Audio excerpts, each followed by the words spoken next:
दोस्तों, दूसरे भाग की शुरुआत करते हैं। साक्षी ने विजय की चालाकियों का मुकाबला करने का निर्णय लिया। उसने तय किया कि वह न केवल अपने पति मृत के साथ खड़ी रहेगी, बल्कि विजय के झूठों का पर्दाफाश भी करेगी। उसके दिल में यह विश्वास था कि सच्चाई और मेहनत का फल मीठा होता है। एक दिन साक्षी ने गांव की महिलाओं की एक मीटिंग बुलाई। वह जानती थी कि विजय ने इस महिलाओं को भड़काने की कोशिश की है, इसलिए उसने समझाने का निश्चय किया। उसके मन में यह संकल्प था कि वह उन्हें सच्चाई बताएगी कि शिक्षा और स्वतंत्रता के लिए लड़ाई कैसे लड़ी जाती है। मेरे प्यारी सहेलियों, साक्षी ने कहा, आप सभी ने विजय की बातों पर गौर किया होगा, लेकिन क्या हम उसे अपने सपनों पर हावी होने देंगे? हमारे लिए शिक्षा सबसे बड़ी ताकत है। हमें एकजुट होना होगा और अपने अधिकारों के लिए लड़ना होगा। अगर हम एक दूसरे का सहयोग करेंगे, तो हम विजय की हर चाल का मुकाबला कर सकते हैं। महिलाएं धीरे धीरे सहमत होने लगी। उनमें से एक ने कहा, साक्षी, तुम सही कह रही हो। हम सब शिक्षा के रास्ते पर चलकर न सिर्फ अपनी बल्कि अपनी आने वाली पीढ़ियों के भविष्य को भी सुरक्षित कर सकते हैं। साक्षी ने उनमें हिम्मत और सहारा बढ़ाया और धीरे धीरे उन महिलाओं ने एक समूह बनाया जिसमें उन्होंने मिलकर सीखने और सिखाने का संकल्प लिया। इस समूह का नाम शिक्षिका परिषद रखा गया। साक्षी ने यह सुनिश्चित किया कि महिलाएं एक दूसरे के साथ मिलकर शिक्षा के महत्व को समझे और आगे बढ़े। वहीं विजय ने यह सब देख लिया था। उसे पता था कि साक्षी की मेहनत से उनकी योजनाओं पर पानी फेर सकता है। उसने अपने गुंडों को भेजकर गांव की कुछ महिलाओं को डराने की योजना बनाई। एक रात जब सभी महिलाएं शिक्षिका परिषद की मीटिंग में थी, विजय ने अपने गुंडों को वहां भेज दिया। गुंडे अंदर आए और महिलाओं को धमकाते हुए कहा, तुम्हें समझ में नहीं आता कि यह सब करना तुम्हारे लिए खतरा है? हमारी शिकायत मत करना, वरना भुगतना पड़ेगा। महिलाएं डर गई, लेकिन साक्षी ने हिम्मत नहीं छोड़ी। उसने अपनी आवाज ऊंची की और कहा, हम कोई डरने वाले लोग नहीं हैं। हम अपने अधिकारों के लिए लड़ेंगे। तुम हमें रोक नहीं सकते। साक्षी की आवाज ने एक नई ऊर्जा भर दी और बाकी महिलाओं ने भी उसका समर्थन किया। गुंडे साक्षी की इस साहस को देखकर चुप रह गए। वे उठकर जाने लगे, लेकिन थमकर विजय की चेहरे की ओर देखते हुए उन्होंने कहा, यह तुम्हारी मुसीबत है साक्षी। तुम जानती हो कि हम हर वो कदम उठाएंगे जो विजय कहेगा। इस घटना ने साक्षी और बाकी महिलाओं को और भी मजबूत बना दिया। उन्होंने तय किया कि उन्हें शिक्षा के महत्व की जागरूकता के लिए एक कार्यक्रम आयोजित करना होगा।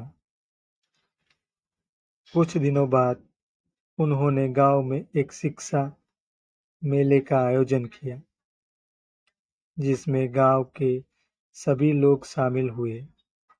साक्षी ने अपनी ममता और ज्ञान के साथ बच्चों और महिलाओं को पढ़ाने का बीड़ा उठाया।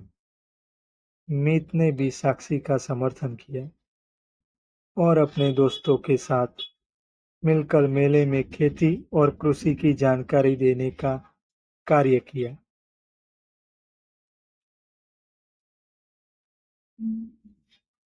मेले में विजय ने एक बार फिर से अपनी ताकत दिखाने की कोशिश की। उसने कहा, तुम सभी ये समझ लो, यह केवल एक वक्त की बात है। तुम्हारा सपना कभी साकार नहीं होगा। मेरी शक्ति के सामने तुम सब हार जाओगी।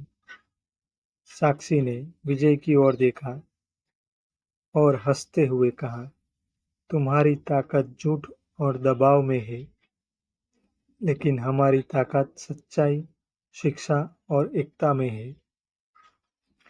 हम अपने सपनों को पाने के लिए लड़ेंगे।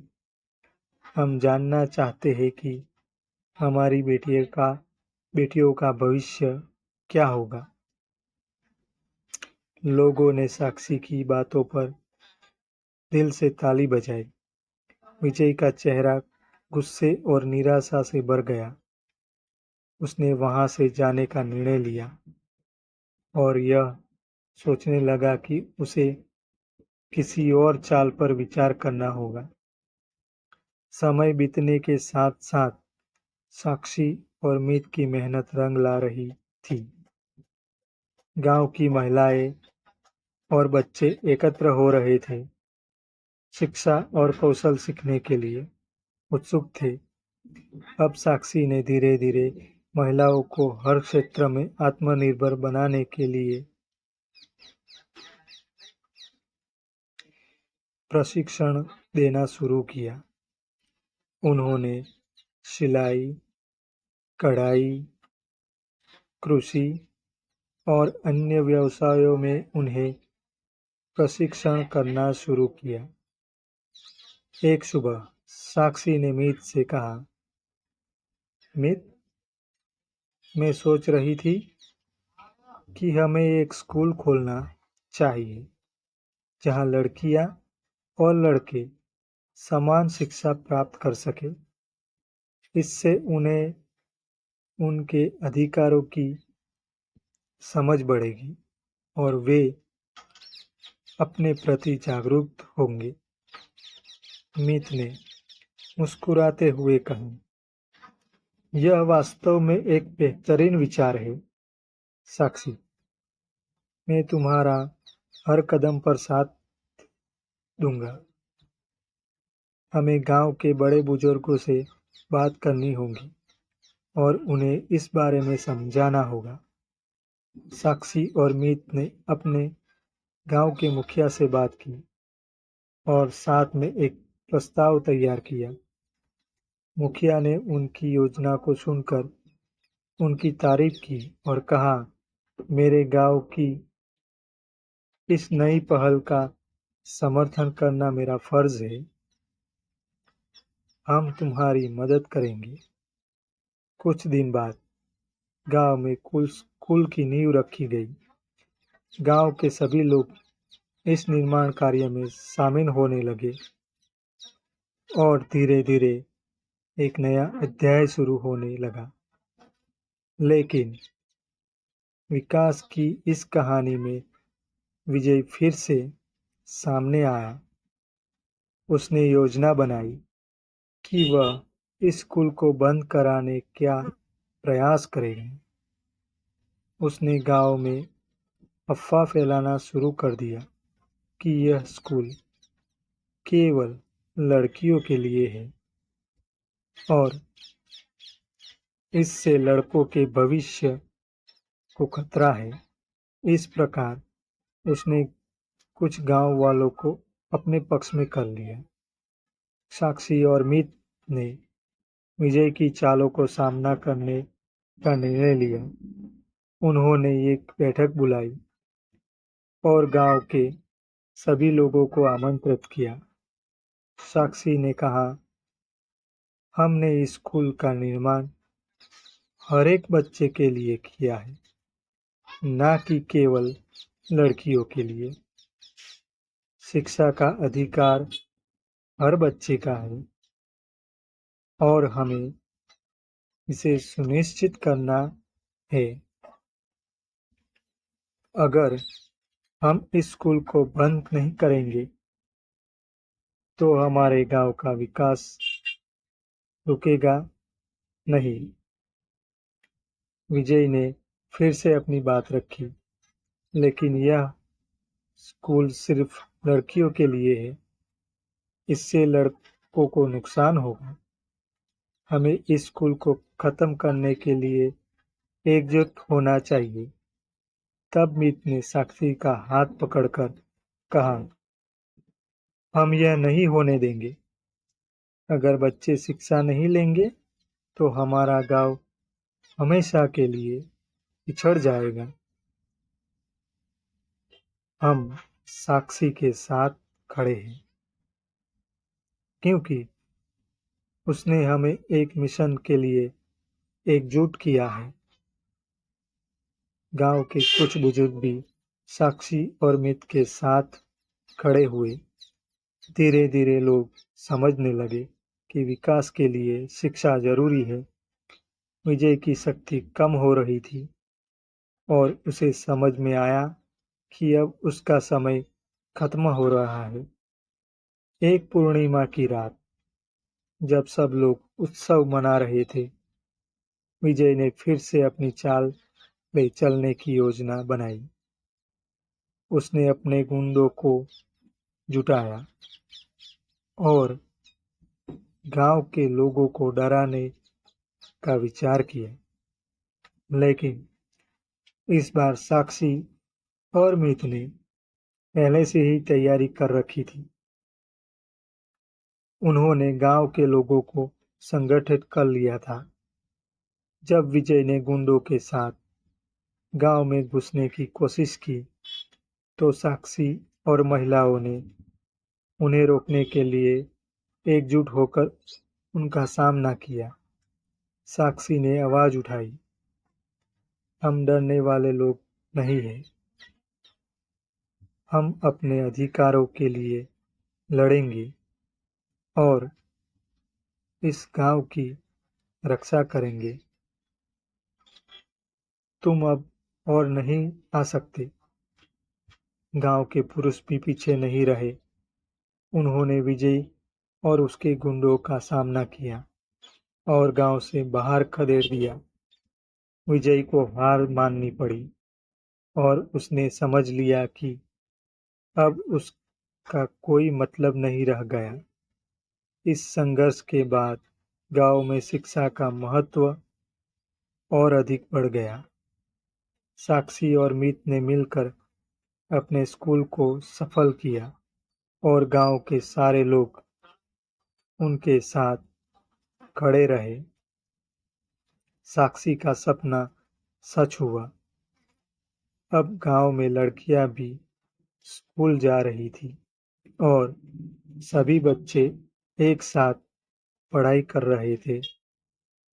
इस सब के बीच साक्षी और मीत का प्यार और भी गहरा हो गया।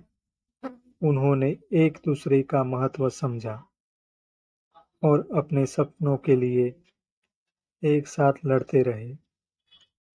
उनके इस संघर्ष ने गांव की महिलाओं और बच्चों को एक नई ताकत दी। स्त्री शिक्षा के प्रति के रूप में साक्षी ने न केवल अपने गांव में बल्कि आसपास के क्षेत्रों में एक उदाहरण प्रस्तुत किया। विजय की हार ने यह साबित कर दिया कि सब एकजुटता और सच्चाई के सामने आती है तो कोई भी शत्रु मजबूत नहीं रह सकता।